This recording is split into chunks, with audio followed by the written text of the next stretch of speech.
All right, we're ready. Hello and welcome to episode 4 of Not a Safe Space. This is Sabrina. And Tabby?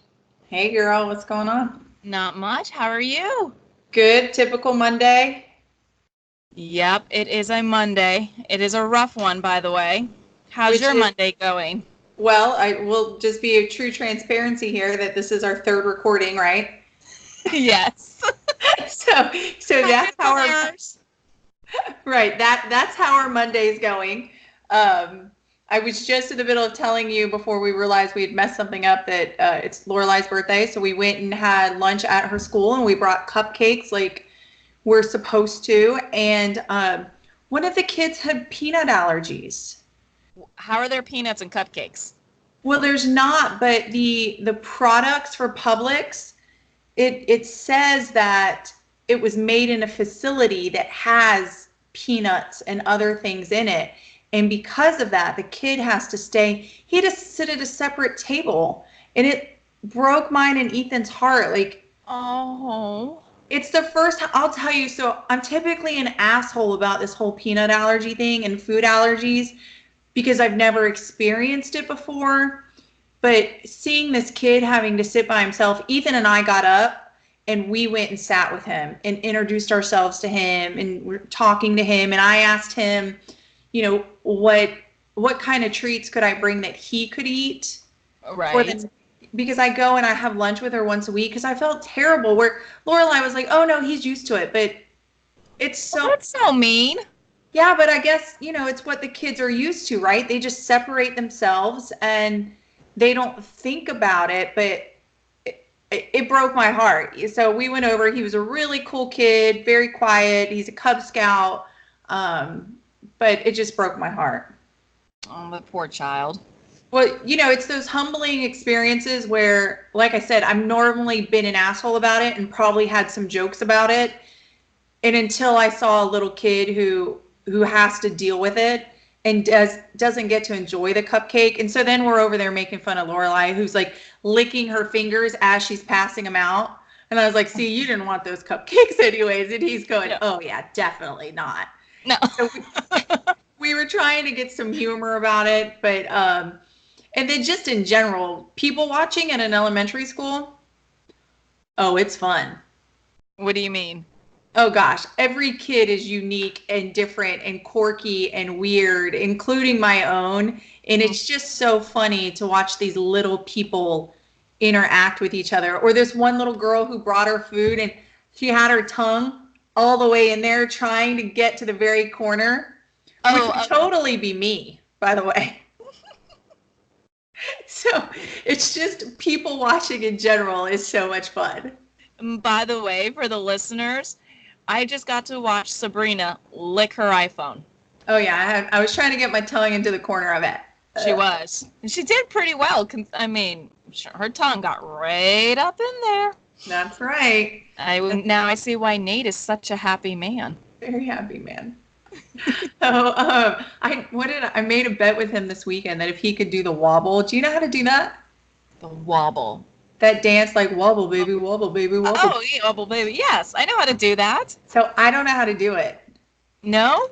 No, and Nate was like, "I think I know." This is after a few beers. He's like, "I think I know how to do it." And I was like, "If you can get out there and do the wobble, I'll give you a blowjob on the way home." Really? Were you guys at 747? We weren't. We were at Cheers. It was my niece's bachelorette weekend. So we were at Cheers with our family, and he looked very intrigued, like he was going to attempt it. But Nate's not a public dancer, so he gave up. So Nate's guess not what? a dancer. No. So guess what? What did not happen this weekend? No blowjob. That's right. A bet's a bet, man. So how did Hamburger Mary's go? It was so cool. Was it? Yeah.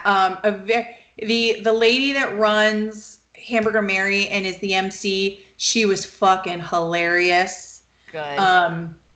It's a tight space and it's crowded and it's a fast moving place, but it was fun and the dancers were a great time. And then we went to a concert yesterday with our friend and his husband, and they were giving us some. So most of these dancers are old school drag queens that have been around since the 80s and 90s. And like I told you last week, like Jacksonville's a big city, but not that big. So they all kind of know each other. And so then they were giving us inside tips on some gossip, which I'll share with you off the air with these drag queens. And yeah, it was fun. The lady was funny. Don't ever go to the drag queen show, guys, or a strip club and play on your fucking phone.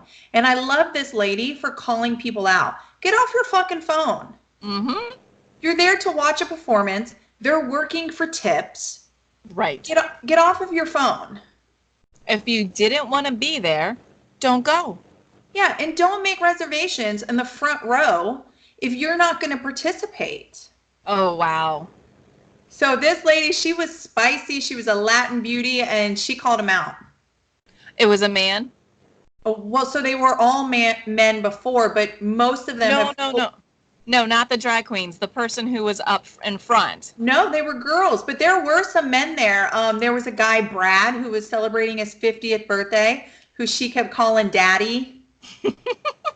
So, and I mean, he was there with his wife, so they were straight men and couples there. And now this was the 6 p.m. show. They do like 6, 8, and 10 o'clock on a Saturday. Mm-hmm. So the 6 p.m. I think is a little tamer. Right. But it was still fun. I really enjoyed seeing older men there too, because you never know, especially white conservative older men, how open they are to it. Right, and the drag queens love to fuck with them. Yeah. Sorry, go ahead. They do. She yelled at somebody with one arm for not clapping. The dude only had one arm. It was a girl, and she yelled at her for not clapping. And her arm was entirely missing, not like it was in a cast, but it was just gone. It was gone. And I whispered, I was like, Jen, she only has one arm. And she said, I don't care. She can clap on her shoulder. Right, or hit her thigh. Yeah, like pay attention. Yeah. It was pretty savage. I enjoyed that part of it. They don't hold back, right? They kind of have the atmosphere that we do. If we can make fun of ourselves, we can make fun of anybody. Yep. And I love that. Oh, yes. Yeah, so Hayburger Mary's was great. The food was good. Ended up that the server was somebody that I knew from my friend Louie. So Nick was there. It was great to see him. And my family had a great time. So we had a good time. Okay, good. Yeah. How about you? What was your weekend like? My weekend was good. It was busy, so had quite an interesting experience. Me and my mother-in-law were at Walmart. We're picking up a few things. It was probably about 7 o'clock or so. And the girl in front of us had checked out, and she asked the cashier if someone could walk her out because she was getting stalked by some random guy. So, of course, my mother-in-law and I go, well, we'll wait, and we'll walk out with you, right? So, and, as I was talking to her, she's a sophomore at the local college here and young and, no family around. Mm-hmm. And so she was really scared. She was barely 20. Oh. You know what I mean? Cute little girl, short little shorts, and she obviously was pretty scared about it. So we walked her to her car, helped her get her stuff in. She got in, drove away, and it was good. And it really made me think about all the things that we talked about last week about the low-level anxiety of women, right? Mm-hmm. So she had a natural instinct to take an assessment of her surrounding and then ask for help. Yeah. Because she was scared someone was going to follow her to her car and kidnap her. So did she's somebody stalking her? Right. So in Walmart, from what she had told us, was that she went down an aisle and there was a guy and he was staring at her kind of creepily. And I'm sure he was checking her out because she was a cute girl. Mm-hmm. And then she went down another aisle and then he was there. And then she went, far away across the other side of the store. And damned enough if he wasn't there again. And so it just got really weird. And I'm sure you've had situations like this before where you've been out and someone is just around too often. Right. Do you know Right. what? And your spidey senses go off and you're going, you are trouble. I don't know if Hmm. you really are or not, and I don't want to find out. What was the cashier's response? She hesitated and was kind of like, didn't know what to do. And Right. then when we intercepted and said, hey, we'll walk out with her, it's fine. And she was like, okay. And then she checked us out. Hmm. And then we walked on out, walked her to her car, and she was fine. The perp wasn't anywhere to be found. Right. So I don't know about you, but do you have typical, like, I kind of call them like rules of engagement. I've got certain standards and rules that I set for myself in certain situations. Like, I don't, I won't go to Walmart at night by myself.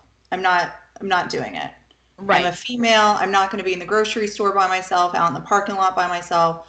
I don't fill my gas tank at night. Do you have rules of engagements like that? Yes, I do. You do. And do So, you stick with them? oh, absolutely. I don't go to Walmart at night. Not Right. only not just because of the safety, but I don't want to deal with the people that are at Walmart at night anyways. Right. Okay. There's too many people and they're in my personal space. This shit's Right. not going to work. Right. I always like, I don't even like Nate to go to the gas station or to the grocery store at night. It makes me nervous. That's when people are out and making bad decisions. And even not just a female, but a man can be robbed in the parking lot. But these people are not just out at night. They're out in the middle of the day. This was 4 or 5 o'clock in the afternoon when this happened to this kid. Right. So, you know, it happened. We tend to tell ourselves that it happens less during Mhm. daytime hours, but the truth is, it could happen right in the middle of the day.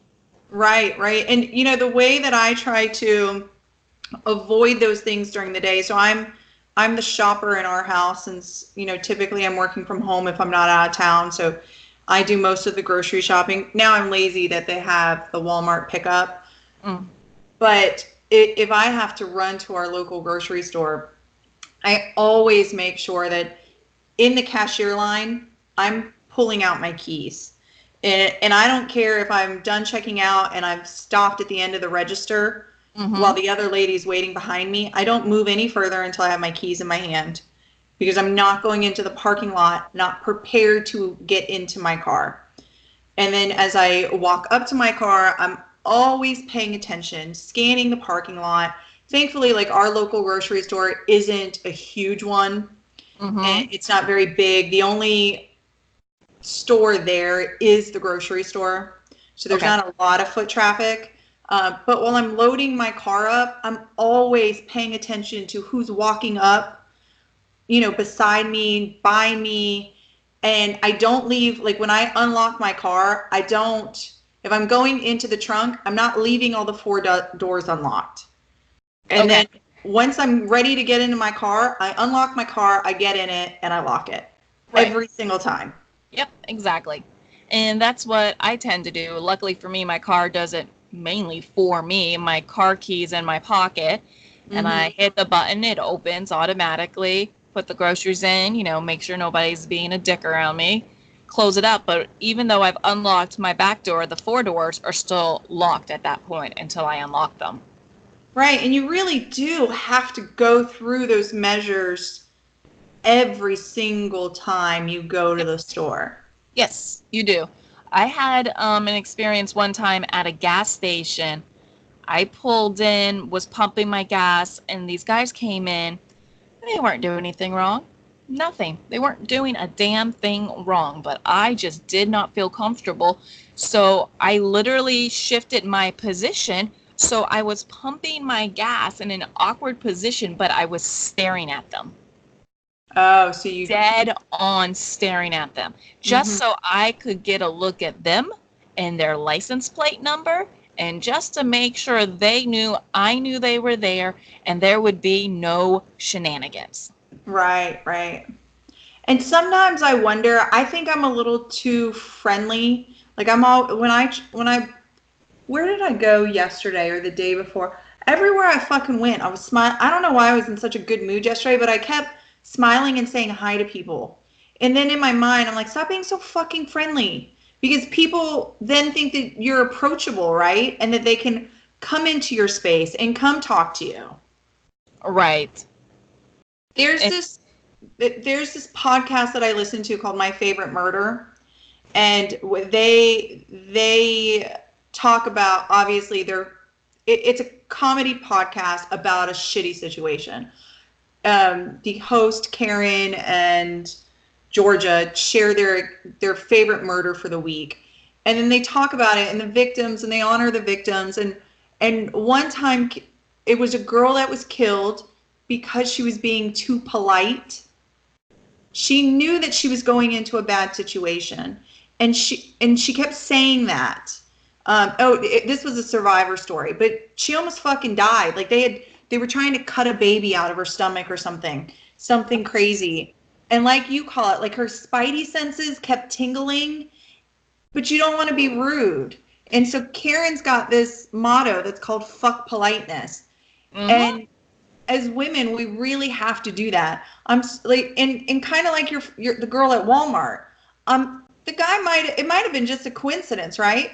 But fuck politeness if I'm hurting your feelings, but you're creeping me the fuck out. Correct. So, what could have happened, she could have done is turned around, looked at the guy and said, you need to leave me alone. Back the Mm-hmm. fuck away. But we don't teach our girls that, do we? As a society, we teach our girls to be prim and proper. We're not supposed to be outspoken. But Right. we need to learn to teach our girls some confidence. And it's a fine line though, because sometimes when you have a stalker and you go, back off, leave me alone, most of the time they're probably going to back off, right? When you Right. confront them. But sometimes that can backfire and actually entice them more. And I think, there's two levels of somebody stalking you, right? I mean, there's full-fledged crazy people that where women have tried to get restraining orders and all of that, and the way that the police department, especially years ago and decades ago, would just brush it off. And a lot of women were murdered even with the safety of restraining orders and things Well, like that. you know that there wasn't a stalking law or a stalking victims' right law until the 1990s. That's crazy. So it was in the 90s, and I remembered watching I think it was a Lifetime movie, right? And it was based off of a real story, but basically this guy had been stalking this 16-year-old girl for at least a year. And I'm talking sending her roses, sending her lingerie, sending her chocolates, unwanted gifts, going and standing outside her work, going and following her to her car. And even after a restraining order, he only got a 500-foot restraining order, right? Mm-hmm. But he stayed on the outskirts of that restraining order, but continued to follow her. And Right. legally, at that point, there was nothing they could do because there was no law against stalking. What was the final outcome? Eventually, they went. It was actually in Florida. They actually went up to Tallahassee and was able to eventually change the law. So So now, thankfully she wasn't murdered. no, she wasn't. Her parents were very protective. Lucky her, because I mean, there's Yes. so many other stories where, stalking isn't taken seriously. It's something, well, he just has he just likes you. It's not a big deal. He's not going to do anything. He's harmless. Boys will be boys. Right. Right. The other thing, when we were talking about leaving the grocery store, that I think of, it's probably something that our husbands never think of, right? They Right. never have to worry about it. No, they don't. No, the only time they have to worry about something to that extent is if it imposes an immediate danger. Right. Immediate. So if someone, if Dion goes to the grocery store, he goes in, he comes out. If there's a threat, it's an immediate threat. But otherwise, he's not paying attention. He doesn't Right. have Just to, because right. 99.9% of those people are not there to fuck with him. They Yeah. don't see him as a target, because most criminals are looking for an easy target, and women, unfortunately, are an easy target. Yeah, it's almost sad in some way, and there's no avoiding that unless, I mean, we Carry a gun. Get your right. concealed license and carry a gun. That's 100% the only way to protect ourselves. Because like we were talking about a couple episodes ago, men are just physically stronger than us. Did we talk Correct. about that on air, or I can't Yes, we remember? did. Yep, we Yeah, talked about that. I mean they're just physically stronger than us. They sure are. And it's something that we as women and our daughters and everybody, they'll always have to think of. Oh, They'll yes. always have to worry about it. Exactly. They And, will. and the crazy thing is it's not even just in a parking lot, right? It's within your own friends. Yes. And sometimes, and it's very sad to have to be able to say this, but sometimes it's in your own family. Oh yeah. I mean, you gotta, sometimes really shitty stuff happens within the family unit. Right. We like, talking about like fuck politeness and all of that. We really do. And I'm probably even guilty of it too, of wanting to raise, a polite young lady that, you're a lady, we have to do this, we have to do that. But also get this to teach her these things of, look, there are people, this is the thing that she was talking about monsters one time. And I said, monsters aren't big, hairy, blue things under your bed. Monsters are bad men that want to hurt us. Right. That it's bad men or women, honestly, but those are the real monsters. But how do you describe that to her? She Well, doesn't understand what it looks like. I'm pretty honest about it because I'm a child of that was molested by a family member. And so there's no option for me but to be brutally honest. Like, Yep. look, monsters are everyday people. Monsters are people that pretend like they're your friends, that they love you, and they want to hurt you. Right. And they And can be charming. right, and the nicest people ever. Yep. And then the other side of it is, you know, it, out and drinking. So I know you went to college. So, Uh-huh. how did you, and I'm only assuming that you made it out safely, but how did you protect yourself when you were out there drinking with guys and girls and So how I did that in college was pretty simple. When we went out with a group of people. So me and a bunch of girls. How this worked was normally we would do some pre-partying, correct? Mhm. One person would stay sober while the pre-partying was going on to drive us to the bar.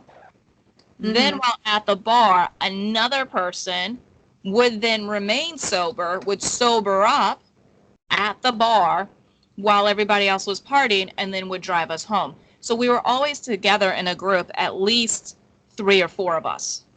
Is that something that your sorority put into effect, or is that something that you guys just created as a friend group?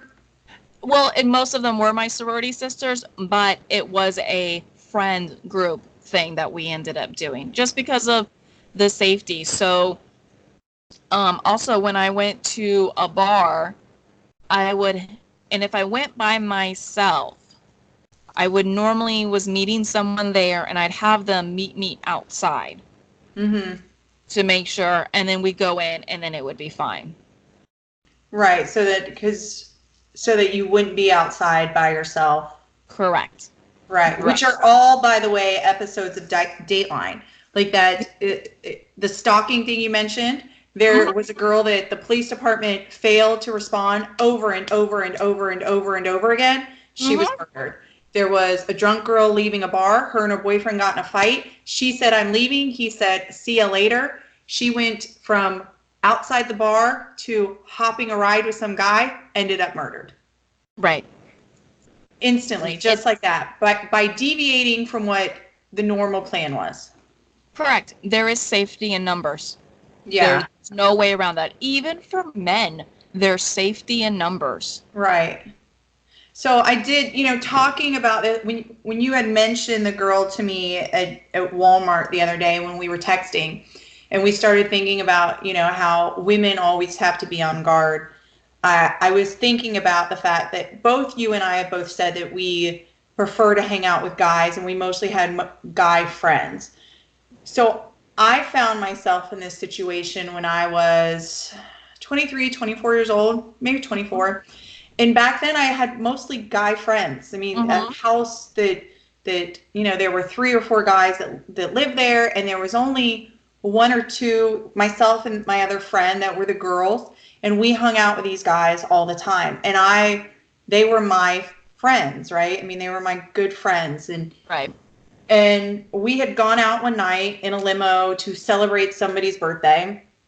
And one of them, I think I mentioned it to you before, like one of them I slept with. Like, we had sex. We were friends, but we also had sex together. Okay. So then we were at this club, and I was drinking so much that I was going to puke. Actually, I did puke. I went to the side of the building. I puked, and I said, I'm going to go lay down in the limo because I don't feel well. So I went in there, and I laid down in the limo, and then here comes friend number 1. Okay. Crawls into the limo and tries to make out with me. Where, I mean, I was 100% drunk. And first, I just fucking puked. That's a total dick move. Want to talk about monsters pretending to be your friends? Well, exactly right. And listen, it gets worse. So I'm like, no, like, I'm gross. First of all, I wouldn't make out with you if I was drunk. Sober. Just no. So, but he didn't care. Like, he kept trying to push himself and make out with me. And thankfully, everybody was about to leave. So everybody got into the limo. So now we go back to the house. We're drinking some more. And it's the middle of the night. I live probably 10 minutes away, but I was supposed to be spending the night there. I go to lay down in my friend's room because he lived in this house too. I lay down in there to go to sleep. And then here comes friend number 2. Somebody else.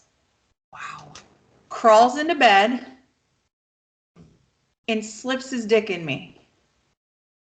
I swear to God. And I was like, no, like, I don't want to do, besides, like, no. So I crawled back out of bed, go into a bathroom in the master bathroom bedroom, and I locked myself in there, and I'm like, I got to get home. I got to get home. Now, here comes my friend. Number 3? Right. The one that I slept with before. Okay. So I go in there. He knocks on the door, asks me if I'm okay. I let him in, and I'm like, yeah, so-and-so's a fucking dirtbag and such, and I just want to go home. Like, I just want to go home. Well, what does he do? Like, he starts making out with me. Completely fucking making out with me. And I had sex with him because, you know what? It was just easier to be like, let's just get this fucking over with, right? I didn't fuck politeness, was the truth of the matter. Right. And we got done, and I was like, I'm done. And I just found my car keys, and I drove home because that was the better option than being stuck in this house with my air quote friends. Right. And I know, like, it's not my fault or whatever, but I put myself in that situation, right? No, you did not. You did not put yourself in that situation. That is the wrong mentality. They made a choice to violate your rights and what you had said because you literally had said no. That was not your fault. You went to the bar with what were supposed to be Right. friends, people that you were supposed to have trusted. That's bullshit. That's not you. And see, wrong mentality. That's not your fault. I'll You tell you, didn't do anything wrong. it wasn't until probably the last 2 years that I truly felt like those guys each did something wrong and that it wasn't my fault. Because for years, I truly felt like they were just being boys, and I was an opportunity. Where really, these dudes were fucking assholes, and they're not my friends. No, they're not. And I'm sorry, if the one guy had done it and the other one had found out about it, if he was truly your friend, he would have beat the ever-loving fucking shit out of the other one. Right. Straight up. There would have been no questions asked. You'd be Right. like, you don't fucking do that. Where is your respect? Where is your honor? Because you don't have any, because you're a fucking douchebag. Right. You don't take advantage of some girl who's so drunk she doesn't know what the fuck is going on. Right, who is literally just trying to find a place that To she would be, sleep. yeah, that I could be safe to fall asleep. And See, and there wasn't. no, there wasn't. And you know what? We talk about the women mentality and needing to be stronger, and I'm good with that. But what we also need to talk about is men need to start raising their boys to be respectful. This So, is a two-way problem. There are women not raising their children to be women, okay? And then you've got men raising their boys to do whatever the fuck they want. It is a two-way problem with our society. 100%. So I am a mother of an 18-year-old, and when my son, now I knew 16, 17 that my friend's sons drink, and that's a whole nother line whether or not people agree with that, but we had rules and standards in certain situations. On our side of being a mother of a son is because he had these friends, these girl friends that would hang out with their boys, just the same as me and my other friend were 20 years ago, or almost 20 years ago, is that was something I told him, like, look, you look out for so-and-so. You always know where she is. Yep. I don't care if one of your buddies go to take her up to a room, you say no. If she's not, and I said, don't ever be the kid that just turns his head. Right. Because that could be your mom or your sister. Or your best friend or your girlfriend when you're not at that party. And you want some other guy to protect her. Right. And on the other side of that too, is that you could find yourself in a position where you have sex with a girl that's intoxicated and you think that you both want it. Just like, guy number 3 might not have known. I mean, even though I had told him, but maybe in his mind, we were doing something we'd always done before, right? So don't ever have that gray area. Correct. No, so, I mean, if you can tell, unless you're a complete freaking retard. You can tell when a girl does and does not want to have sex. If the girl is non-responsive, that is a first indicator that you should not be sleeping with her. Right. If she's a fucking dead fish, don't touch her. Right. Right. There really is. So, that was something that I was thinking about when we had talked about this, is there's so many rules for women, but what about raising our men to be men and recognize that the way that it was is not okay. No, it isn't. I was just thinking about this, and this is just a great verbiage, is that women bear the responsibility of extending humanity. We give birth to babies. We mainly raise the babies. But it is men's responsibility to protect the women because they are protecting humanity. Right. And if they're not protecting it, look what's going to happen. Right. It really has, for a long time. And, there's there, I don't know if you and I have ever talked about like the hashtag Me Too movement and everything that went on there.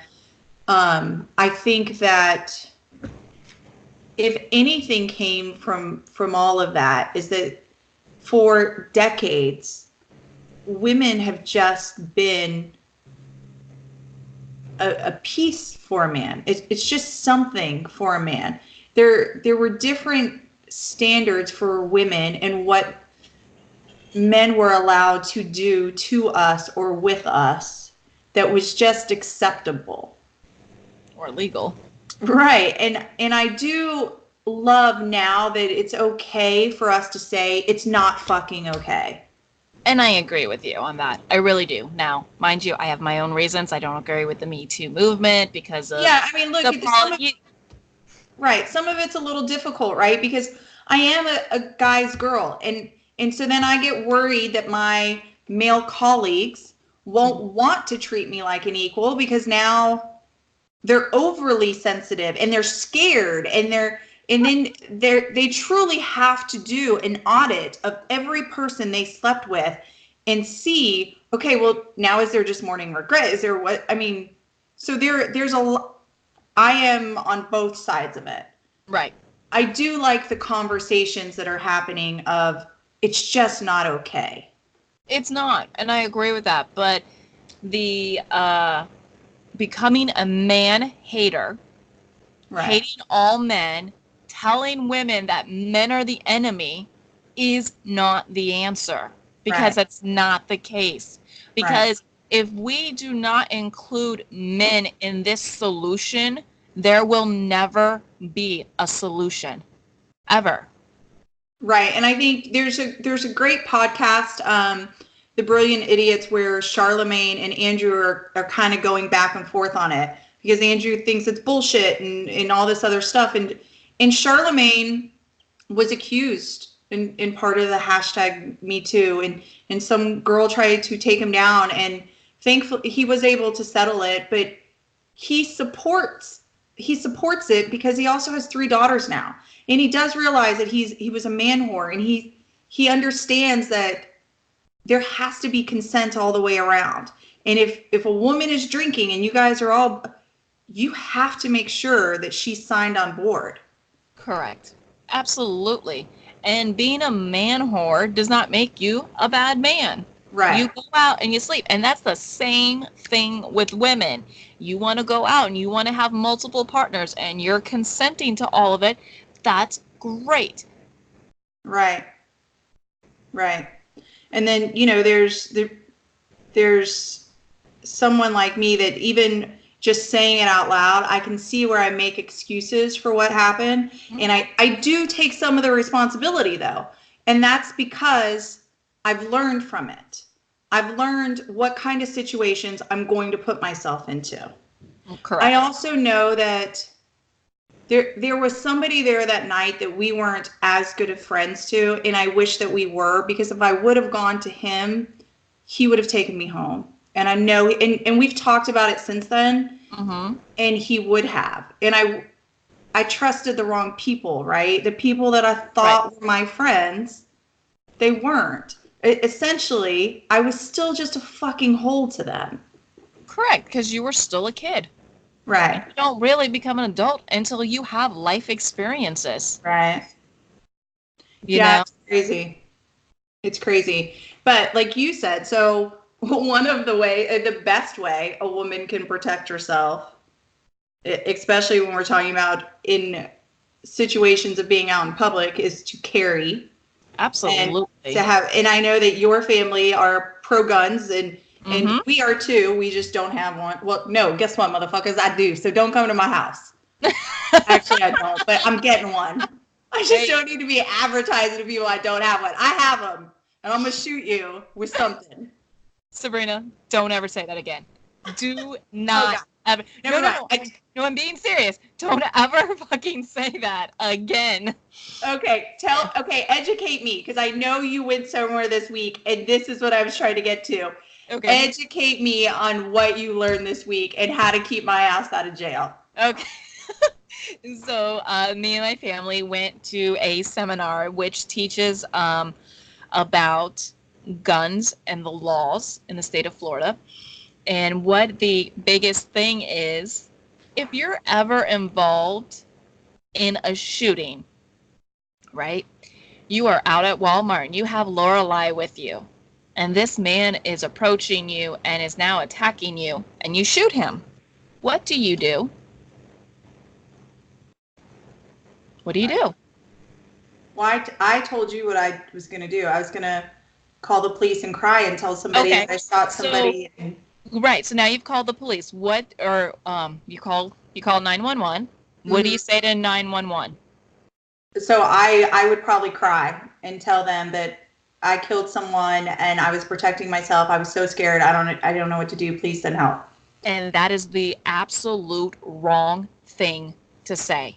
You just admitted to murder. Right. 911 calls are recorded and admissible in court. Mm-hmm. Did you know that? Yes. So you literally went on air and said, I killed someone. Mm-hmm. They're going to replay it over in court. I killed someone. I killed someone. I killed someone. I killed someone. What do you think is going to happen to you legally? So your ass is going to jail despite the fact that you were using self-defense. Right. So here's what you're supposed to do. If you're in a self-defense situation and you have to shoot someone, the first thing you do is you call 911.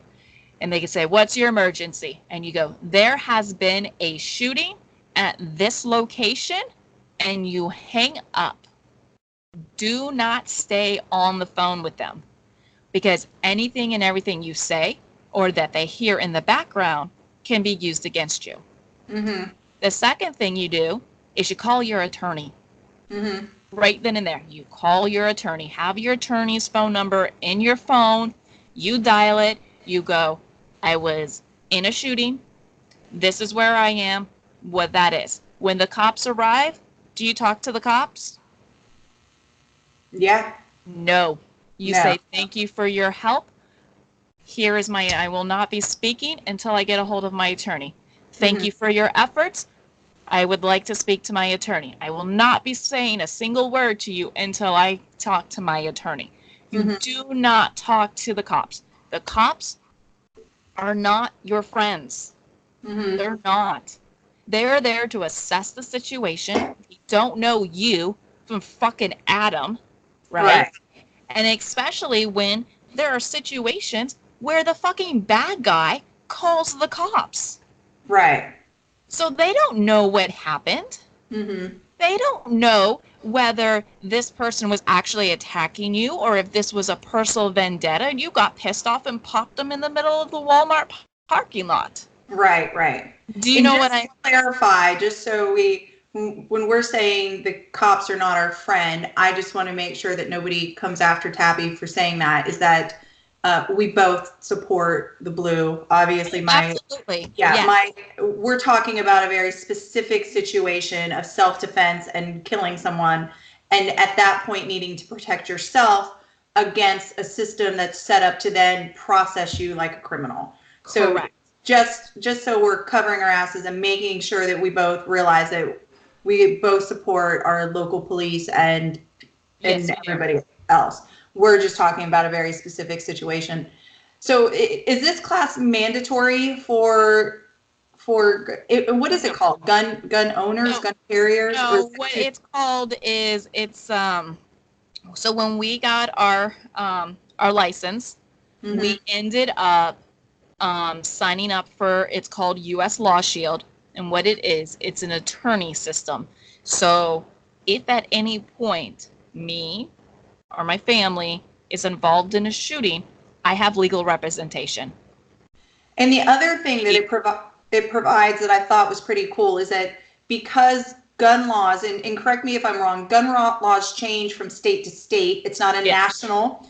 So then it provides you, if you guys are traveling, that you can call and say, I'm going to these states. What's the regulation within those states? Absolutely. Yep. Okay. Yep, that's exactly what it does.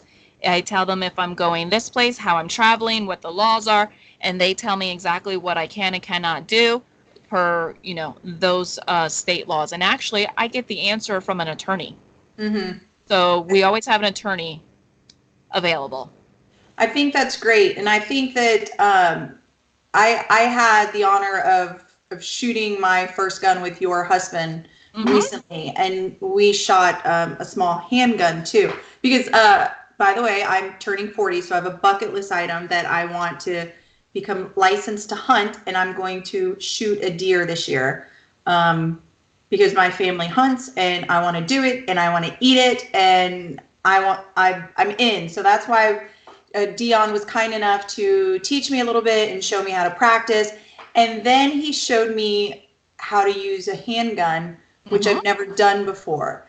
And we were shooting at this target, and that was fine. And then he brought me really close to it. And he said, I'm going to do what I make Tabby do. I want you to do it too. I want you to pull out this gun and shoot the target as soon as I say go. Just like he said, don't think, don't aim.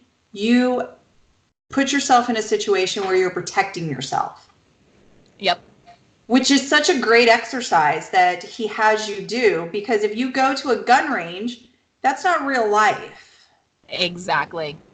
It's not. And the instructor in the class that I just learned, and he made such a brilliant point, was basically, he said, oh yeah, you're out there practicing, just like this, arms out. He goes, but that's not real life. Somebody's going to attack you. They're going to kick you 3 times in your ribs, and you're going to have to learn how to shoot laying on the ground and shoot upwards. Right. He goes, so, and then they were, he's like, so you really need to practice in all different situations. Yeah. And then he also said, you also have to practice under extreme stress. So because when this happens, he goes, you will realize that your adrenaline will spike so high that you could run a 4-minute mile. Holy shit. Your blood will leave your extremities and just go to the core of your body to keep you alive.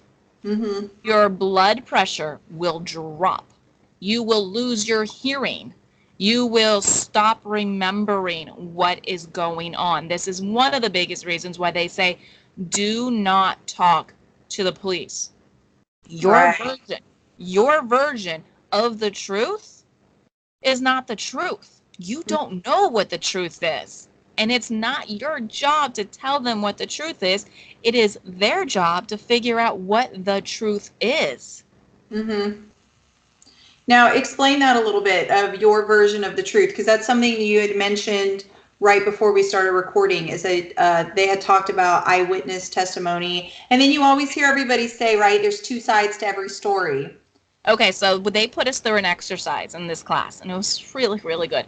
They said, okay, we're going to watch a video, and I want you to tell me how many times the players in white pass the ball. Okay? So you're looking at a group of 6 or 7 people kind of in a funky circle, moving around, passing the ball, and you can't tell who's passing what ball to where. You can't keep count of it. So he goes, so how many times did they pass the ball? Was it 5, 10, 15? Everybody's raising his hand. He's like, oh, that's great. Did anybody see the gorilla? Everybody went, what the fuck? He's like, yeah, who saw the gorilla? No shit. He went back and replayed it. There was a fucking man in a gorilla suit that walked through the circle. I didn't see the gorilla. Wasn't fucking paying attention to the gorilla. I had no clue there was a gorilla.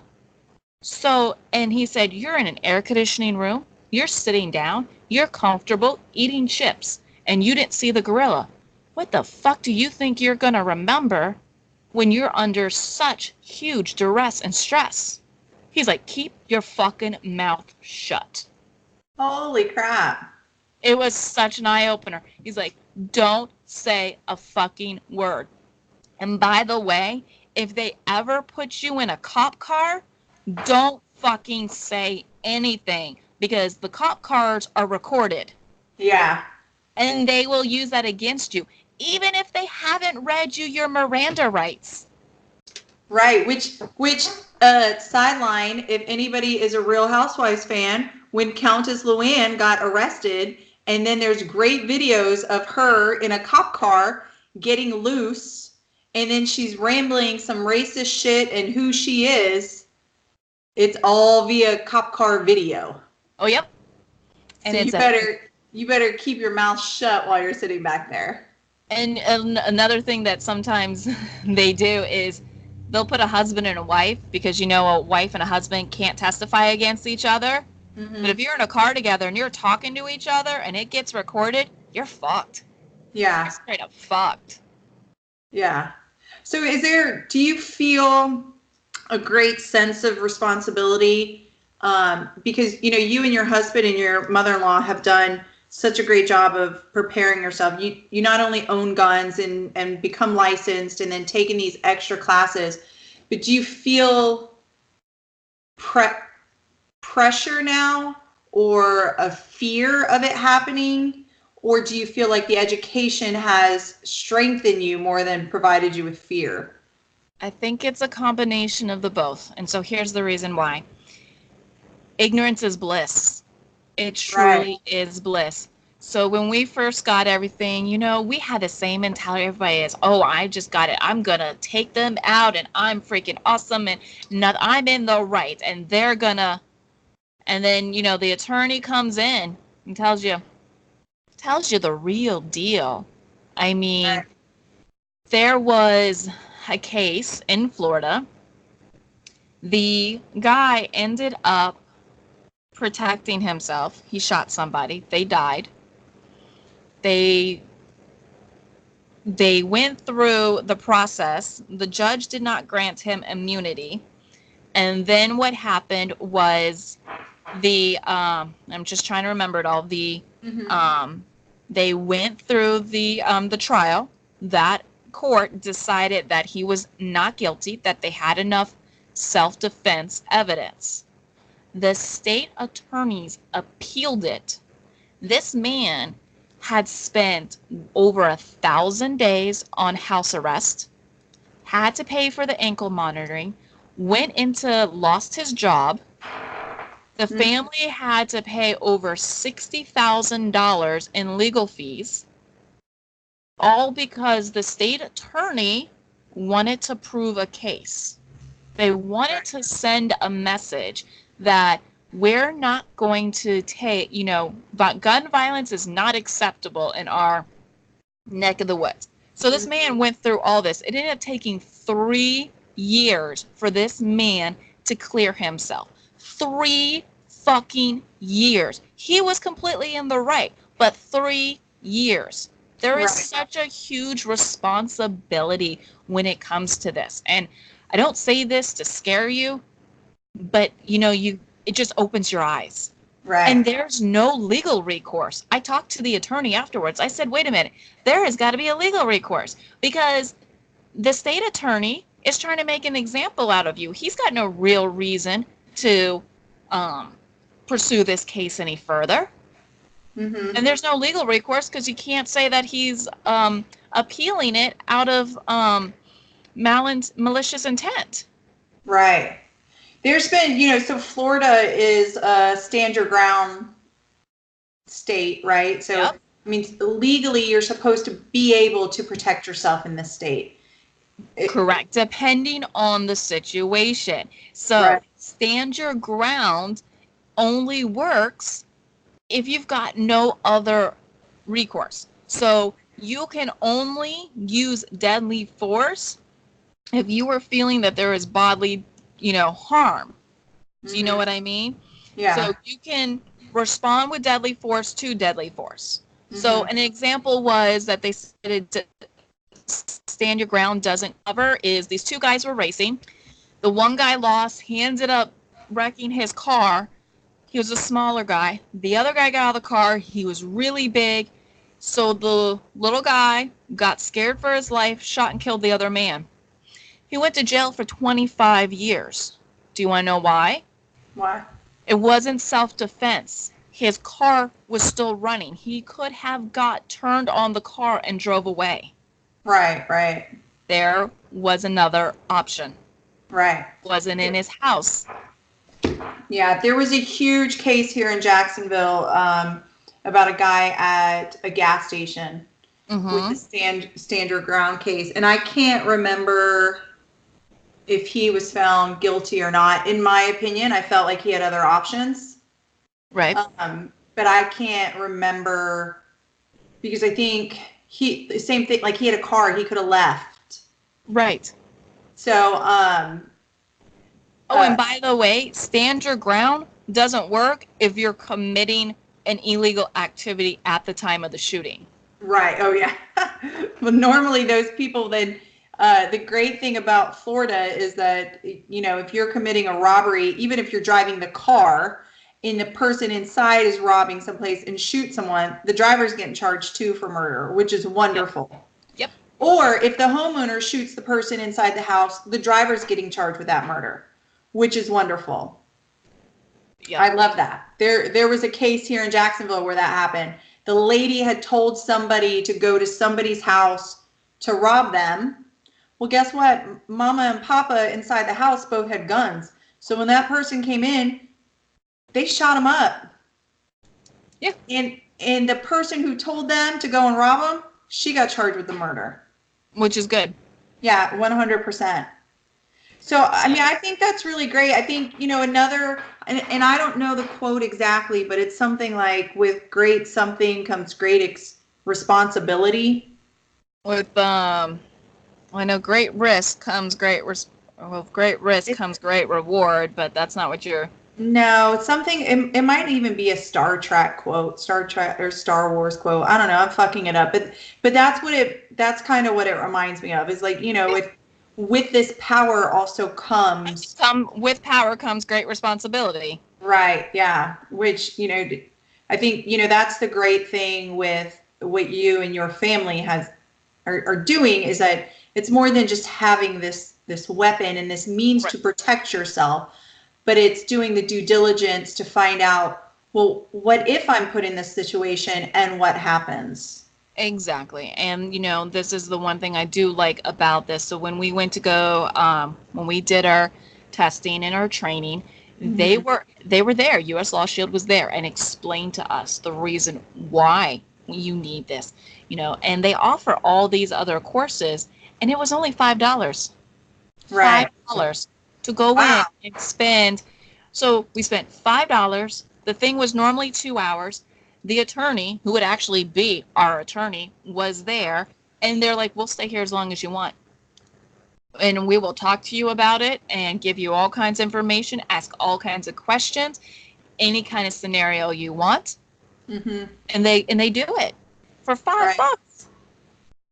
I mean, you can't beat that. And, I wish more people would do things like that, especially people who are unaware of the process, who are scared of the guns. You know what I mean? They hear the news, okay? And the news is not facts. The news is media. They're giving their opinion. And look, it's scary. It's sad, and it's everything that goes on, but you got to learn about it. Right. And I think, there was, when I shot the weapon at your house, when Dion took me through the exercise of, okay, now shoot. The first time I hesitated, and he said, what's the matter? And I was like, well, I'm scared. And he was like, there's nothing to be scared of. Just shoot. Take a deep breath and just shoot. And so then the next time when I actually did it and I looked at the target, I started to cry. And Nate and Dion said, what's the matter? And I said, well, it just hit me that's a person, right? And in that moment, it's a killed or be killed situation, and you have to defend yourself. But seeing those holes in this area that would be, and I was a pretty good shot. I mean, this fucker is going down. That I was taking somebody's life to protect my own, and it hit me that it's a very big responsibility. Yes. Yes, it is. You know, the one thing they said at the end, and it was great. They go, look, you're committing murder, Right. whether you want to believe it or not, but you're committing murder. You are taking someone's life. You're just asking the judicial system to not punish you for it. Right. You're still committing murder, even if Yeah. it's in self-defense. So the first time I went shooting was with Dion, right? Hmm. And so we went to a gun range, and he loaded it all up, got my earmuffs on, got up, picked the gun up, went to aim it. I set it down and walked away. He was like, Hmm. nope, you're okay. Go back. I picked it up and I set it back down. I did that 3 times. Before I would actually shoot the gun, Dion had to stand behind me and rub my back to calm my anxiety before I would actually shoot the gun. Hmm. That's how a wreck I was. Yeah, I don't think it's as, I think a lot of people, there's kind of this stereotype of just, it's this fun recreational thing, and it's really not. If I think most gun owners are probably, and I'm hoping this is the case, are similar to you, where there is a respect for the weapon and the method and the responsibilities and the actions. Correct. And you know what? Shooting can be fun. Let's be honest, it can Right. be, right? Yeah. So like how you're wanting to go shooting to hunting, you're going to enjoy it. And, shooting can And be to fun. eat. Shooting Right. different type of guns is Yeah. fun. Okay? But these people are going to shoot not just sometimes it's willy-nilly, sometimes it's I'm training myself to be Right. prepared. Do you know what I mean? And there's quite a Yeah. difference. And so someone like me who has very limited experience, okay, because I am practicing, I am learning, I am getting more comfortable. It is a process. You see these people out at the range and they're having a blast and they seem all confident and everything.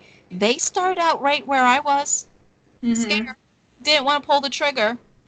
Everybody starts at the bottom, and Right. you learn and you get more comfortable and you build your confidence.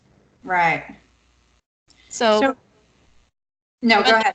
but the people who stay scared and don't educate themselves, they do either one or two things. They never get a gun and they leave themselves vulnerable, Hmm. or they do get a gun and then they don't educate themselves about it. Right. And then if something's to happen, they're fucked. And I Right. mean fucked. Because you have to know how to do the right thing at the right time Hmm. so you don't get yourself in trouble. Right. Now, what do you think for the women that don't have weapons and the just our normal day situations? What are some recommendations that you make for, or just things that you implement yourself to keep yourself safe, whether from sexual assault, physical assault? Are there things that you're doing just that you've always done? Well, so the first thing I've always done is number one, I am 110% always aware of my surroundings. That Hmm. is the first thing. I have a great gut, Hmm. right? I don't feel comfortable going somewhere. I'm not going. I don't Right. feel comfortable where I am. I'm leaving. To Hmm. hell with you and everybody else around. Fuck this shit. I'm going home. I don't care. Do you know what I mean? Like Uh-huh. you said, fuck politeness. Right. Yeah. You can always put mace in your purse or carry it on you. There's other things that you can do for self-defense. There's techniques. Someone comes up to you, you take the heel of your palm and you shove it right up their nose. You Mhm. break their nose. That will normally stop someone. But if you're scared, that scared, and you have a chance to run, run. Mhm. Yeah, and Go be loud. What did um and don't Lorelai? ever scream help. Yeah. Always scream fire. It's the So weirdest thing. Lorelai and I were talking about that on Friday because we were watching this great '90s movie called The Wizard with Fred Savage. And there's a part where this guy goes to grab this little kid because the kid was a runaway. But it's a great movie. But the girl yells and she screams. And instead of screaming help, she screamed, "He touched my breast." Mm-hmm. And she was like an 11-year-old kid. And every single adult turned around and went towards this guy so that they were able to run away. And I told Lorelai, and I said, what great advice. Instead of screaming for help, scream that. Because a little girl screaming that isn't right, and everybody will react. Mm-hmm. Instead of yelling help, scream, "He touched my breast." If he grabs you inappropriately, scream it. Because you will definitely get attention, and the attention that you need for that person to put up their arms and back away quickly. And also, you can tell her to scream that before they actually touch her. Right. Oh, yeah. The touching does not have to actually occur. Yeah, what great advice that is. If she's scared that someone's going to grab her, you scream that anyways. Right. Yeah, that's great advice, right? Like, why wait? Don't wait for the damage to happen. Right. The whole point is to prevent it. Mm-hmm. And explain to her that's also for if a female's trying to kidnap her. Right. It's not just men. I know. Isn't that crazy? Mm-hmm. And that really is, we paint this picture of what a monster is. And where, I've tried to make it known to her that monsters are people, not fictional things that live under your bed. But you're right. They're women. They're women. As well. Yep. Which is kind of crazy because I've listened to a lot of comedians that have been sexually assaulted by women. Mm-hmm. And those young boys, because most of them were boys when it happened. Yes. They're discredited for that abuse that they suffered. They are, because they're supposed to be men. That doesn't happen with boys. You're better than. Well, what do you mean you let a woman? What the fuck? Where's your balls? Right. Like you're lucky, right? Yeah, you're lucky she put her hands on you. You were a man early. Mm-hmm. But really, those monsters were raping those boys. Yep. Yeah, that's that. Because we think about it as women, but young boys are assaulted by older women all the time. Mm-hmm. They sure are. Yeah. It's sad. Yeah, it is. It's a crazy world, but it's a world where I think it's important not to paint rainbows and like you don't want to crush your children's dreams, but you also have to let them know that this is the world we live in and you have to protect yourself because nobody else is going to do that for you. No. You have to be in control of yourself. And that was, something that I learned from the situation that I was in my 20s is that I wasn't going to put myself in that situation. I had to be aware of who I was with and realize that I'm not their friend as much as girls want to think. And I hear it from some of my friends' sons that these girls are like, "Oh, so-and-so is my best friend." Let's be real. They want to fuck. Pretty much. They do. Right. And if you get your guard down enough, they believe it's an opportunity. And you have to put yourself in situations where, so now that I'm going out with my girlfriends and they're single, I talk to them beforehand of, all right, now that you're sober, tell me what you're comfortable with. Because when you're drunk, I don't want you to tell me, okay, well, I want to go home with you. Because guess what? I'm going to tell you no. Right. If you tell me sober that these are your rules of engagement and this is the standards you want to hold yourself to, then I'm going to be there to hold you to them. Yes. And I wish that when I was in my early 20s, my friend and I would have had those conversations. Oh, yeah. But we just never did. We were so naive to think these were our friends. Right. Because as a kid, you are naive. You don't Right. know. You think you freaking know everything, but you Right. don't. What's that say? What's that saying? As I get older, I realize I know less and less. Yeah. Yep. And I think truly is on top of everything, fuck politeness. I love that you say that if you're uncomfortable with the situation, that you're okay to leave and okay to not even go. Exactly. Which is something they say in it was a statement I learned in Al-Anon was no is a complete sentence. And if your gut is telling you no, just say no. Exactly. And stick to it. Do not let anybody talk you in or out of it. Right. So I don't care if me and a bunch of girls are all dressed up and we're ready to go out. If I've got a bad feeling, I'm like, bitches, I'll see you later. And if Mm-hmm. they're like, oh, but da, da, da, and I'm like, oh, but no, I'm not going. I don't feel comfortable. There's Right. something going wrong. You are free to stay here and hang out, or you are free to go and do what you want to do. But right now, I'm not leaving. Right. You know, because even when you're out with friends, so I had an experience in college. I went to one of the bars we had normally gone to, and there was a guy there who was dating one of my sorority sisters, and he was pretty cool. And so at this time, I was dating women. Okay, so I had no interest in men, none. Mm-hmm. I was hanging out with him. We were talking about, ATVs and baseball and sports and all of this cool stuff. And there had been a few weekends. I'd only seen him at the bar. We were chit chatting, but he was dating one of my sorority sisters, right? Mm-hmm. So he had broken up with her. And then I guess that next weekend, we were all at the same bar. Well, now he's trying to hit on me.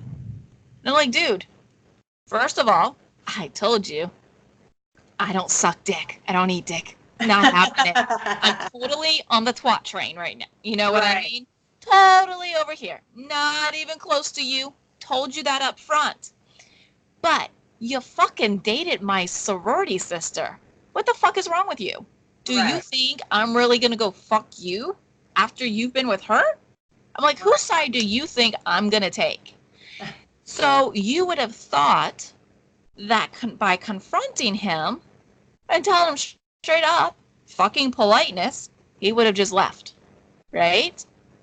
This son of a bitch followed me around a bar for the next 45 minutes to the point where we had probably 10 people in between us because I was about to start a fight. Mm-hmm. I was like, leave me the fuck alone. Right. Do not understand. I am going to throw a punch and we are going to fucking scrap. Mm-hmm. So eventually got so bad that one of my sorority sisters just took me out of the bar. Like we had to leave. And then another guy had to like pull him aside and away and then so he wouldn't follow us into the parking lot. And I was Right. like, what the fuck is your problem? Yeah, when I was at the Miami airport a few months ago, and I don't drink anymore, but I'm sitting at the bar and I'm having appetizers before my 9 p.m. flight. Mm-hmm. Sitting at the end of the bar because I didn't want to engage in conversation with anybody, and I have my headphones on and I'm watching TV. This guy sits down next to me and he starts talking to me, and he has some similar information about the industry I work in, and so we're talking about that. And of course, I wear a wedding ring. I mention my husband, make it very clear, and then as I'm leaving, and I could tell he was he was intoxicated when he sat down, Mm-hmm. and he was drinking there and drinking liquor. And like I said, I mean, I was probably there for a few hours, and he was there next to me for like an hour and a half. Mm. And as I went to leave or asked for my check, he handed me a pen and asked me if I'd write my phone number down. And I was like, no, I'm married. Right. And so then he was to my right side here, and Mm-hmm. then he leaned in to kiss me. And thankfully, I wasn't against the wall, and I leaned this way. And for the first time in my life, I jumped up, and his lips landed on my arm, and I Oh, yelled, no. Good. and jumped up, and everybody looked, and I said, "Get away from me." Yep. And I just grabbed my shit. Thankfully, I packed my check and or paid my check. I grabbed my shit and I left. And my heart was racing. And then I had this fear of, all right, well, is he going to follow me out and try to explain the situation and what's going to happen? And then you can't help but wonder if, like, okay, did I do something? Was I unclear? It's crazy. And even now, and this is the thing that I hope that women can get to, is that it's not our fault, and it's nothing. I am very happily married, and I wear my ring proudly, and I talk about my husband, and I still find myself in these situations where men don't care, right? They don't care. They don't. And and look, part of that is he is probably a man who has slept with a married woman before. Right. So, he was just playing his odds. But the whole leaning in to kiss you thing, it's like, dude, she said no to the number. What makes you think she's gonna right. It's like, who the fuck do you think you are? Right. And what you should have done is you probably should have screamed for security. I should have hit him. Yes, absolutely. Is what I should have done, because he had no right to put his lips on my arm, and I should have fucking hit him. I haven't hit somebody in so long, it probably would have felt so fucking good. Right? Oh, that's the thing. Like, I always wonder of what I could have done differently in these situations that I've found myself in. And even when I travel by myself a lot, and when I did drink, I always still try to, where my male colleagues stay in that hotel, I don't stay in the same hotel. Okay. I always picked a separate hotel. Okay. And that was just intentional, because drunk people make bad decisions. Mm-hmm. And I just want, these are my colleagues, right? And I know that I don't want to put them in a bad position either, right? Where there is a clear line here. You guys stay on one side, and I'll say, we can all have fun up to a certain point, but when it's time to go home, I'm going home. Right, exactly. And I'm Ubering by myself. Yep. And I've learned that as you've gotten older, and you've had life experiences. Right. Yeah. And I think, that's something that hopefully young women, if we have younger women that are listening, that they need to learn that these men truly aren't our friends. We have a very rare group of men that love us and care for us and that are friends. Like, I know, your husband sets women up to succeed. Mm-hmm. And it's more than just physically with the gun. Your husband and I have talked about my career. He looks for women to succeed. Yes. I think as a younger woman, I saw that in every man. No, we're friends. We're friends. I only hang out with guys. These are my guy friends. You were doing that because you were looking from the security for them. Right. So you're going, of course, these are my guy friends. They seem awesome, and these guys are totally got my back. Mm-hmm. Oh my goodness. But then when shit hits the fan, they're not. Right. And it's not till, and look, there is something I have to say. So throughout in my college years, like I said, I was with women. Mm-hmm. Thank God I was with women, because boys at that age, they're fucking idiots. Right. And it's beyond idiotic. And as a woman, I am so glad I did not have to deal with that part of the bullshit. Mm-hmm. Do you know what I mean? Yeah. So, and even when I got into my 30s, I didn't like dating 30-year-old men. I was like, mm-hmm. You guys are just pathetic. I'm like, right. Yeah, you got great jobs, but you got nothing put together. You don't know what you're doing. You don't know what you want. I'm like, I don't have time for this. Right. And it really wasn't until I met Dion, because Dion is 11 years older than me. Mm-hmm. And there is a definite different quality in dating someone or being with someone older. Right. You know, I'm not saying that there aren't older scumbags, because obviously there are. Well, no, men mature at an older age, right? And so older men have this maturity and wisdom to them Correct. that As young men opposed to, just don't have. they don't. They Right, really don't. It's almost like they got to get the stupid out of them. right, right. And I think, as much, I mean, I can't parent my way around that, the way that at the slowness that men mature.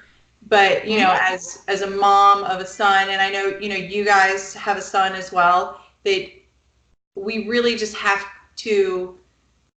I've gotten rid of the boys are boys mentality. Like we're not doing that. You No. are a fucking equal and you are accountable for your fucking actions. Yep. And it's not okay just because you're a boy. Exactly. And that's how Dion raised his son. And so his son, is gay. Mm-hmm. And he even goes and said, when, he came out, he goes, okay, he said, that's great. And let me tell you what, just because you are with men does not mean you get to be a scumbag. You treat men with the same respect. Right. Whoever's going to be your partner gets the same respect that I required of you for women. Mm-hmm. Same scenario, buddy. Do you Right. know what I mean? There was no difference right Right. in that. And I absolutely love that. And Yeah. his son is absolutely amazing. He's such a great kid. Mm-hmm. Well, that's what I just with my kid it's I don't want him. I mean, of course, I never want him to be in a position where he's assaulted a girl, but also don't ever be in the position where you've turned a cold shoulder. Don't ever just walk away and say that it's none of your business, because it is your business to protect every woman out Mm, there. Because yes. every woman could be me, it could be your sister, it could be your aunts, and everybody else that you love. Don't ever just walk away.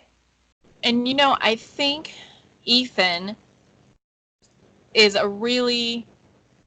he's a spectacular kid. Like, at his age, not really wanting to have a girlfriend, very focused on school and his career and everything, and you don't normally see that. And I think a lot of that is, one, because you're a great mom.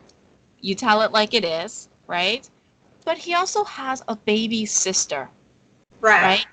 So he sees Lorelai and wants to automatically protect her, Right. and nobody's gonna fuck with her, Right. right? Right. So he has this protective instinct because of that. And I think he's very good at equating his emotions for Lorelai and transposing that to other women. Right, right. Yeah, I agree. He came home the other day and he had something happen between him and his friend, and he had this emotion in his eye that, he feels. Right. And I think that's great. And I think that's another thing, right? Is that back in the day, men weren't allowed to have feelings. Nope. Men Yep. weren't allowed to do that. And so we raised them to be a man, be a man. Don't, what are you doing? Are you a pussy? Are you crying? Do you care? Blah blah blah. Mm-hmm. And thankfully our society is changing where it's okay.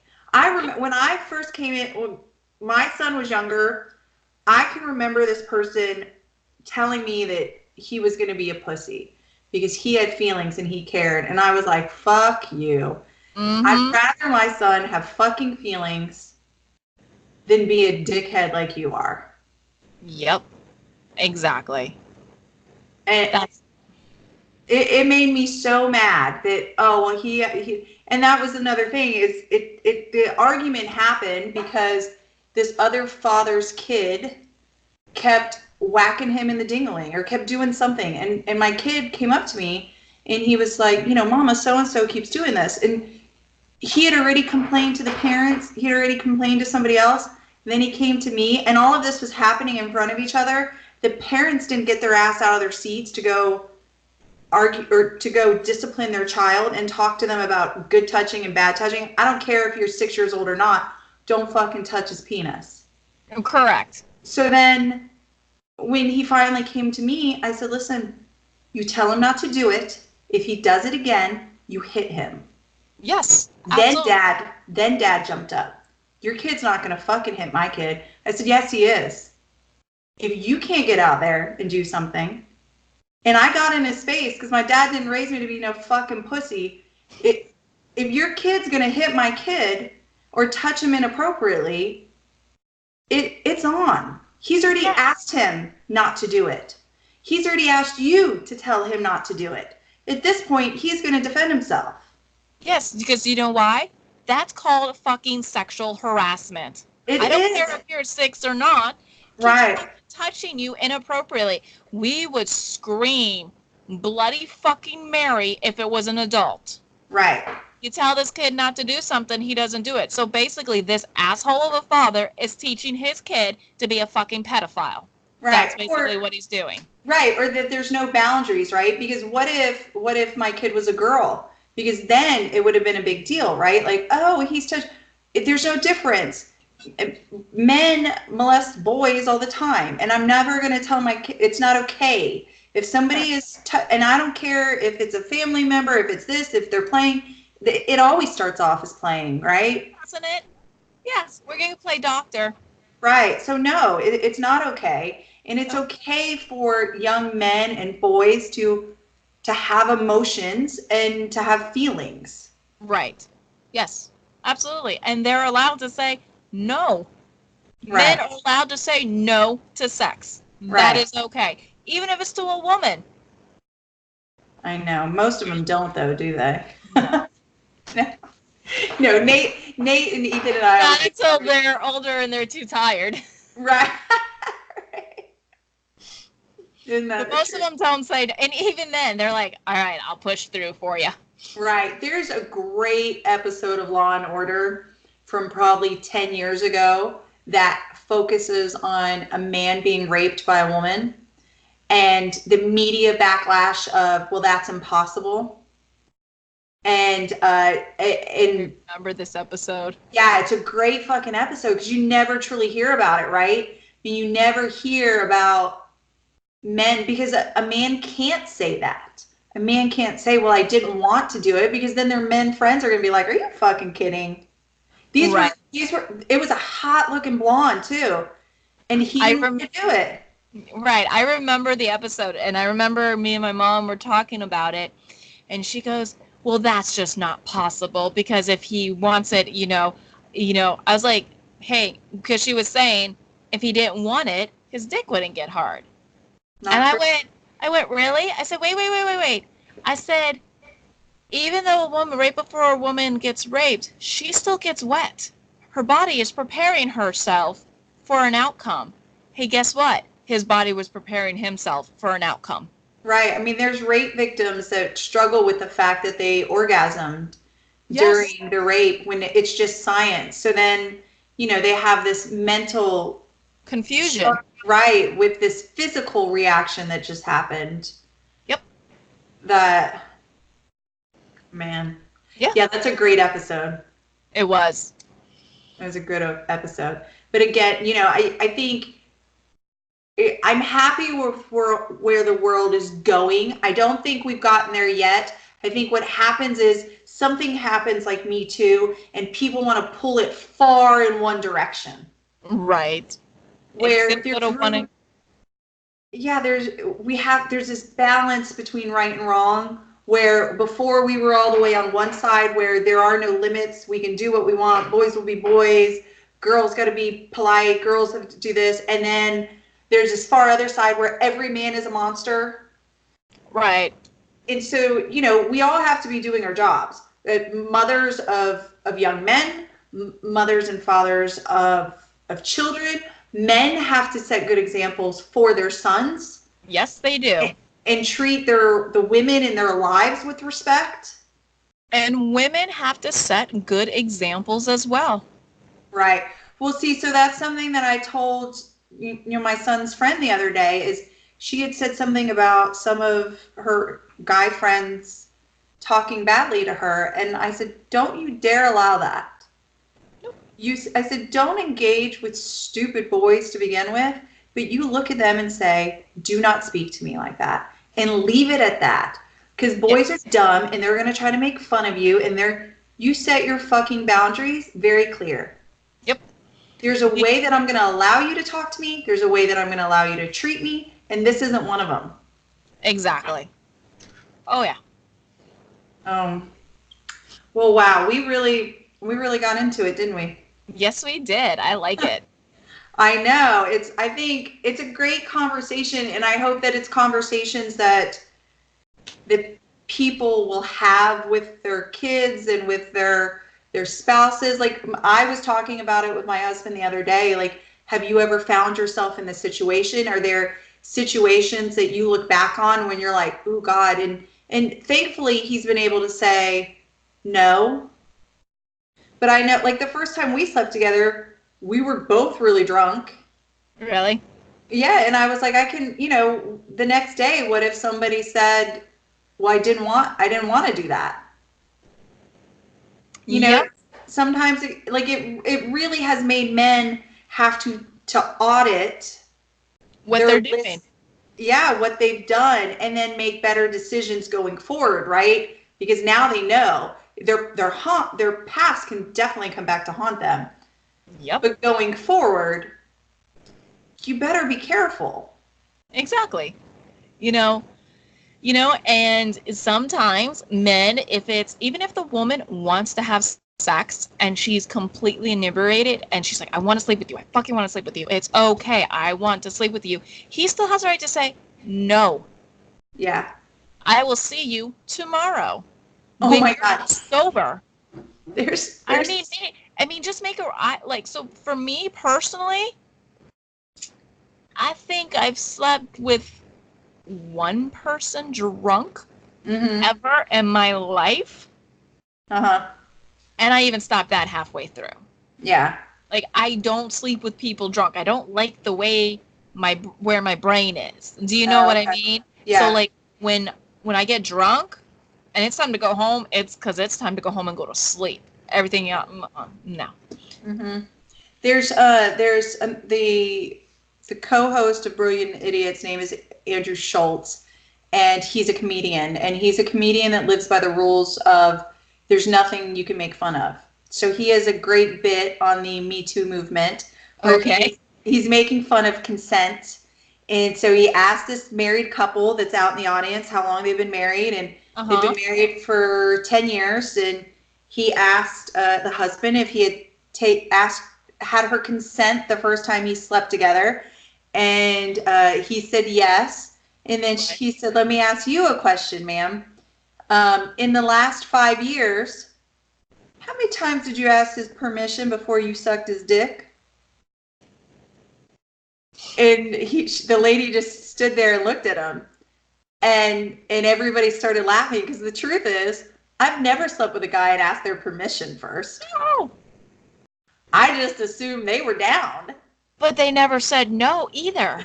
Right, but look, at some points, there's some women that there's been a couple cases where they haven't said no, but it's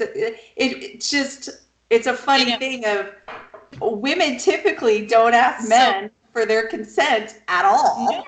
Nope, we sure don't. And the really bad part is, so technically, men could file sexual harassment or rape charges against women, and they could end up in jail for non-consensual sex, even though, we go, he wanted it. Right. Wouldn't that be some shit?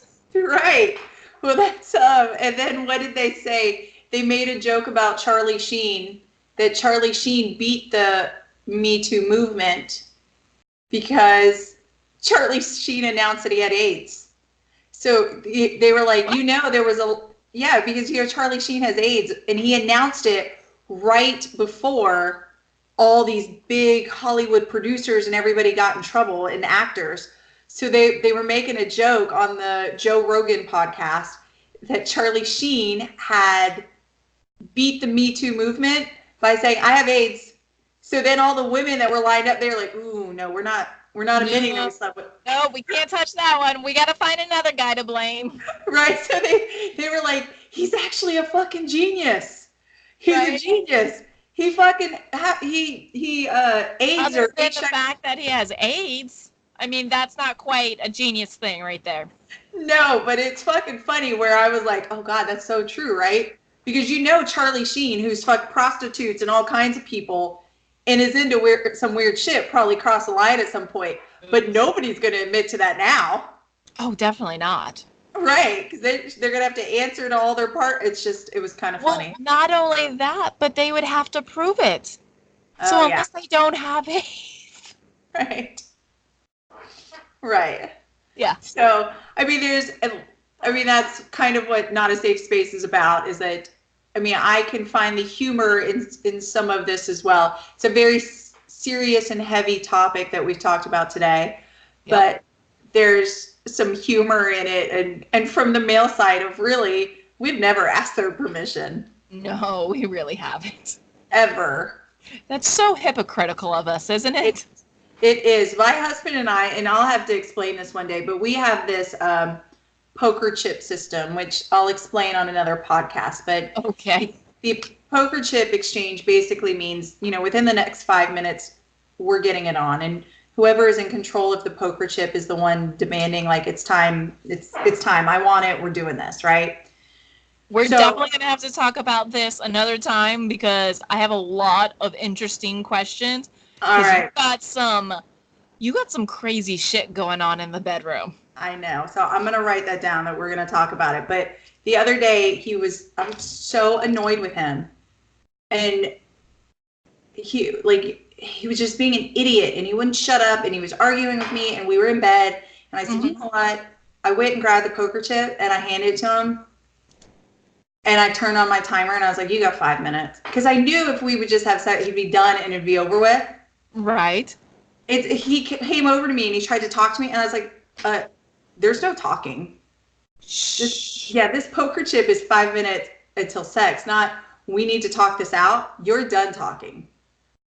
And then he went to kiss me and I was like, and actually don't even kiss me. I said, this is Pretty Women rules. You remember the movie Pretty Women? Yes. I was like, I don't kiss my Johns. Let's just do this. Yep. You're like, just shut your mouth, eat my twat, make me happy, and that's fucking it. Right. You're like, I've got this poker chip, which means I'm in fucking control. Right. So, yeah, I've never asked my husband for his consent. I will say in regards to consent, they did mention on, I think, Joe Rogan or Brilliant Idiots, that there is a new app out. For consent? Yep, it's a consent app, which can kind of ruin the mood. But listen, if you're a man that's out there just getting it and you don't want any doubts, it's literally an app where somebody digitally gives their consent and then game on. Okay, so we're going to have to follow up on that as well because I have some technical questions about that. Okay. Because you can obviously take somebody's finger and, forge a signature. Yeah. Well, of course. But I think it's pretty interesting that somebody's developed this way of how do you really get a yes or no? Because it becomes somebody's, what I believed happened that night and what they believed happened that night. Exactly. And where was the gorilla? Right. Yeah, exactly. Yeah. Where's that fucking gorilla? Yep. I did sleep with a gorilla one time. Yes, I know. I know you slept with a gorilla. You were also the zookeeper for that gorilla. It was. Isn't that a metaphor for your life? Maybe. You're the zookeeper. My husband was a different man in that gorilla suit, I'll tell you that. Oh, I bet he was. So, all right, well, I think maybe we should wrap it up. Yep. I think that was a great discussion, and I hope that everybody enjoyed it. I hope that you can take something from it. I hope that, you realize that our opinions are our own opinions. Yep. We're both, I know we joke all the time about, if you have a rant, you can go fuck yourself. Quite honestly, I'm a pretty open person, and I enjoy opposite opinions of my own. This is a safe it's not a safe space when it comes to comedy, but it is a safe space when it comes to open discussions. Yes. And, obviously Tabby and I are both pro guns and pro certain things that you might not be. Doesn't mean that we all can't just fucking get along, right? I mean, that's the great thing about this world. Yep. We can go, we can actually sit down and have a real conversation about it and learn from each other. Right. And I love the things that you said. I love your rules of engagement. I think that, the things that you've implemented in your own life of following your gut instincts have really helped you and protected you. And I think that other women can pull from that. And unfortunately, I had to probably learn the hard way. As much of a badass as I think I am, I give people the benefit of the doubt too much. And I think that we have to protect ourselves. We protect ourselves as women. We teach the men in our lives how to respect women. And that's all I really got to say about it. What about you? Any closing words from you? No, you're shaking your head. They can't hear you. Oh, that's right. Nope. I am good. I believe I have said my piece. Okay, so I should have prepared better. Are you not prepared? Listen. No, I'm looking for my closing statement. I know you're not prepared. I know. I need to just write it here in my handy dandy notebook. So as always, you can send your comments, concerns, opinions, rants to not a safe podcast not a safe space podcast @gmail.com. Please follow us on Instagram. You could check out our new artwork, which is freaking adorable, which was done by our friend Lily, an up-and-coming young artist. It's an adorable rendering of Tabby and I.